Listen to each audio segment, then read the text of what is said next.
Halo semuanya, selamat datang di channel Uncle Joe. Dan buat kalian yang pertama kali datang ke channel ini, thank you udah mampir. Channel ini ngebahas tentang bisnis kopi. Kalau kalian baru masuk ke bisnis kopi ataupun baru mulai merintis bisnis kopi, cocok mungkin ya sama konten yang ada di sini, karena gue ngebahas seluk-beluk seputar bisnis kopi, permasalahan-permasalahan yang ada, terus juga problem-problem, tips and trick, review, terus unboxing alat-alat kopi, manajemen kopi, dan ya battle gitu ya. Jadi seputaran itu, lebih banyak bahas bisnisnya dibanding bahas kopinya gitu. Nah, di video kali ini gue mau coba menjawab pertanyaan nih. Jadi Q&A ya, udah panjang bener. Ini terakhir gue bikin Q&A juga bulan lalu ya, awal bulan lah gue bikin Q&A, dan ternyata udah banyak banget gitu yang taruh pertanyaan-pertanyaan di komentar nih. Oke, kita mulai dulu dari minta rekomendasi tanaman indoor atau outdoor yang cocok untuk coffee shop dong, Uncle. Oke, ini dari Reza R. Putra. Ini gue nggak bikin itu ya, nama-namanya ya, karena gue ngedit sendiri anyway, jadi agak sedikit PR lah.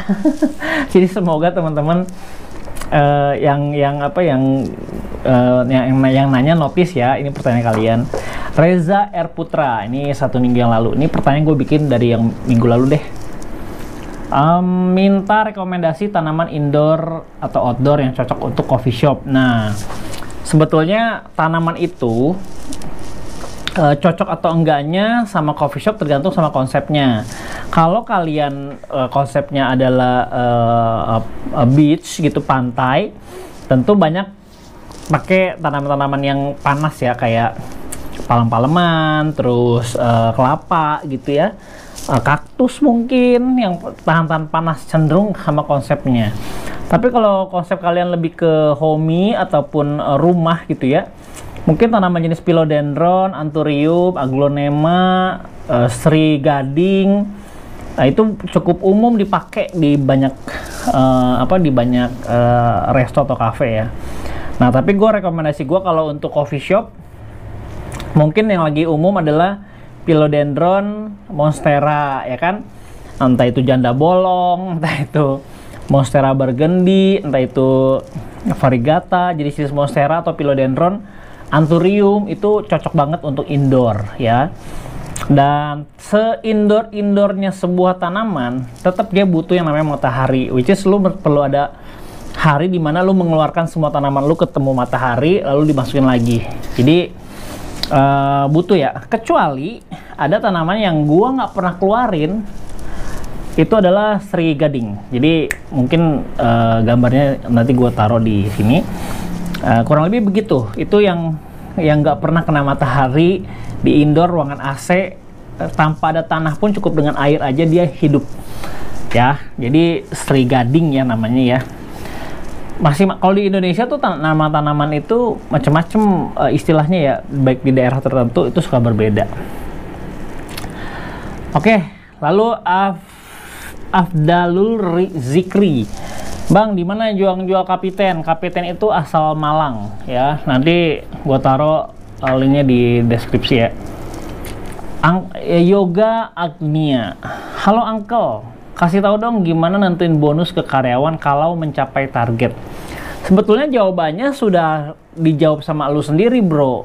Kan lu bilang gimana nentuin bonus ke karyawan kalau mencapai target. Ya gimana caranya kalau menentukan bonus ya kalau dia mencapai target gitu, baru lu kasih bonus. Lu kan nggak nanya berapanya kan, lu kan nanya gimana caranya. Ya caranya adalah kalau si targetnya tercapai gitu, lu barulah kasih bonus ke dia. Ya terserah lu mau kasih berapa, lu mau kasih 10% kah dari omset harian itu, atau 5%, berapapun yang lu suka, lu terserah lu, itu hak prerogatifnya lu kasih lah. Yang penting si karyawan kalau mencapai target, kita perlu kasih apresiasi, baik itu dalam bentuk uang, barang, ataupun ajak jalan-jalan ke luar negeri, ya apapun lah ya, kalian tentukan sendiri, silahkan gitu Yoga ya. Oke, Uncle boleh saran buat bisnis kopi dengan budget 100 sampai 150 juta. Kalau lu punya budget 100 sampai 150 juta, apakah ini termasuk sama tempat atau belum sama tempat? Kalau udah sama tempat, jujur tempat itu cukup makan cost yang tinggi ya. Ya lu sewa tempat mungkin cari yang bulanan atau yang memang setahun 6 juta gitu ya. Setahun 10 juta gitu kan, duit lu masih banyak tuh dari tempat setahun. Ambil 2 tahun tuh misalkan 20 juta, atau kalau di kota ya mungkin sekitar 30 sampai 50 juta kali per tahun. Nah, kalau budgetnya segitu ya ini mah udah enak banget. Gua sendiri, Uncle Joe itu budgetnya 120 juta. Jadi uang yang modal awal kita 120 juta. Kalau sama tempat berarti 160 juta. Ya, sama tempat. Jadi lu bisa tuh bro bangun seperti Uncle Joe lah. Ya, terus kasih tau dong pembagian budget untuk keperluan bangun kedai kopi segala macam sampai jadi.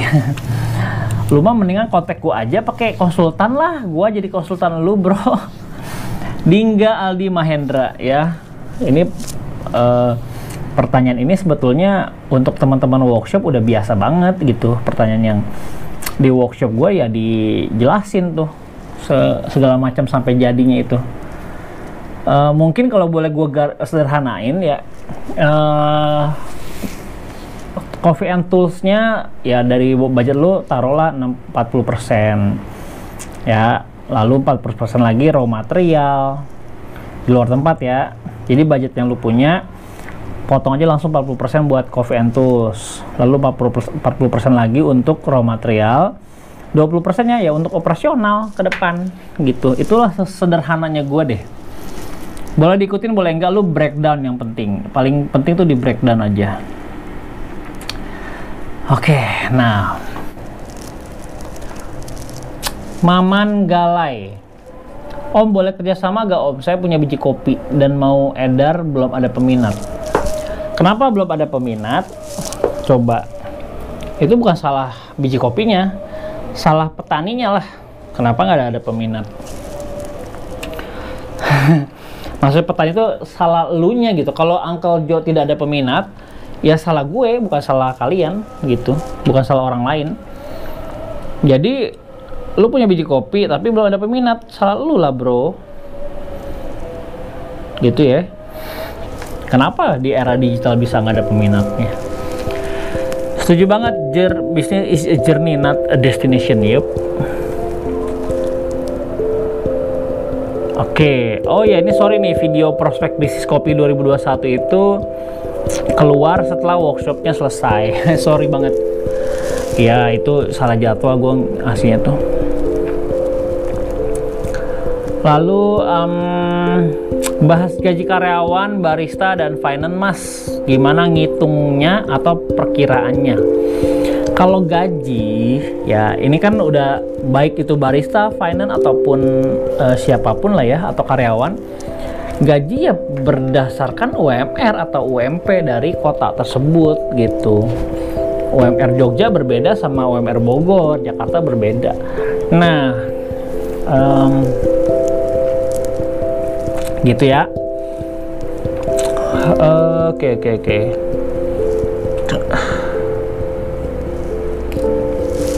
Uncle bahas house blend atau roasting dong, karena house blend kan kunci dari sebuah coffee shop. Oke, nanti gue bahas khusus ya. Roasting gue udah ada bahas sekali sih, tapi ya mungkin coba nanti gue bahas ulang.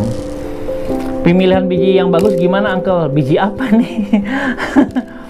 Yoga Dwi Kurniawan, lu kagak jelas bro nanyanya. Pemilihan biji yang bagus gimana paman? Biji apa? Ya biji kopi lah ya, nggak mungkin biji yang lain. Yang bagus gimana? Tentu ukuran yang dipakai sama SCA yaitu adalah specialty, dimana punya angka atau skor dari kopinya itu 84 atau 86 ke atas ya. Nah tentu ya berdasarkan itu yang menentukan biji kopi bagus atau enggak bukan gua, tapi SCA gitu, ada ukurannya. entah defeknya di bawah 2%, tidak ada cacat utama. Mungkin lu boleh nonton videonya Evani Jesslyn ya, bahas soal itu. Gue mau bahas percuanan aja bro. Yoga Dwi Kurniawan, oke. Nah, sama nih Uncle, aku juga lagi ngedekor coffee shopku dengan tanaman. Suka banget tanamannya hijau-hijau. Yep, BTW anak cewek itu anaknya Uncle ya? Yes, gue udah punya anak anyway. Memang konsepnya Uncle Joe itu kan si Uncle ini single, dia belum menikah, lalu dia kesepian, lalu dia ya buka kedai kopi, dan kedai kopinya berharap rame, dan orang-orang yang datang ke kedai kopinya itu dianggap keponakannya di masa-masa sepi atau di masa tuanya si Uncle Joe ini. Jadi karakter itu yang gue bangun di sosmed ya. Mungkin teman-teman jarang melihat anak gue sama bini gue karena memang gak pernah gue masukin di dalam konten bisnis gue gitu. Jadi itu lebih di IG pribadi gue ya. Oke ya, betul itu anak gue. Mantap Uncle, makasih. Firman Alamsyah. Alka Kautsar, pas setup tanaman sambil review harga-harganya dong. Oke, nanti ya. Terus bikin time lapse apa ya? Lalu apalagi nih? Ada yang nanya resep, itu udah gue kasih resepnya, masih ditanya resepnya apa gitu.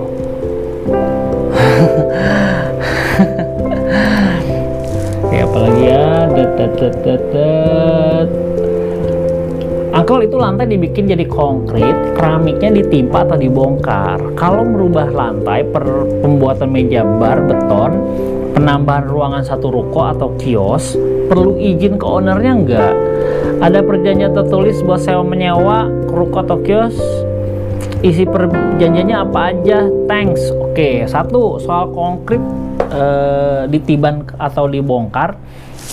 Untuk yang kebon jeruk ya, video kebon jeruk itu gue meniban ya, dari granit itu gue tiban jadi konkrit karena ya lebih cepat waktunya dibanding lu ngebongkar. Gua kan selalu gue bilang ya, dalam project itu semakin cepat selesai semakin bagus, semakin menguntungkan buat gue. Semakin lama semakin rugi guanya gitu ya. Jadi paling cepat ya gue pilih niban dibanding ngebongkar. Dua-duanya bisa dilakukan, tapi gue pilih yang cepet, bongkar gitu. Kalau merubah lantai, pembuatan meja bar bla bla bla, apakah izin ke ownernya? Yang izin ke owner itu kalau perjanjian sewa menyewa antara penyewa dan si pemilik ruko, kalau udah disewa, si pemilik ruko udah lepas, dia nggak boleh, bahkan nggak boleh masuk ke tempat dia. Oh, itu udah rumah gue selama gue sewa gitu. Jadi pemilik ruko seharusnya udah paham ya, kalau disewain ke orang ya ruko itu dalam masa waktu itu ya punya si berhak si penyewa itu mau diapain juga, selama dibuat perjanjian atau klausal kalau terjadi kerusakan atau bila mau selesai dibalikin lagi ke kondisi semula rukonya. Nah, itu harus dibuat perjanjian secara tertulis atau di depan notaris. Nah, kasusnya di Kebon Jeruk di depan notaris antara si penyewa dan pemberi sewa gitu ya. Isi perjanjiannya apa aja gue nggak tahu sih, tapi pada dasarnya ya lu harus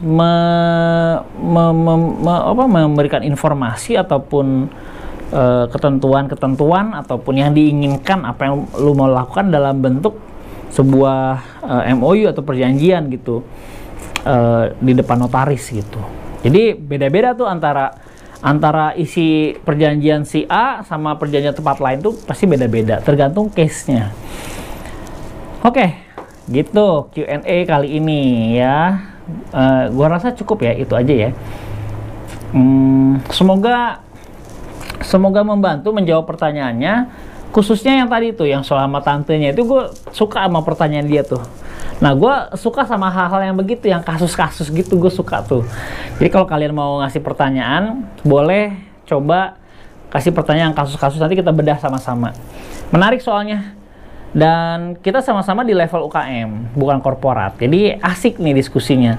Kalau di level korporat, di level yang udah perusahaan atau PT, itu beda lagi kasusnya. Dunianya itu totally different banget sama UMKM.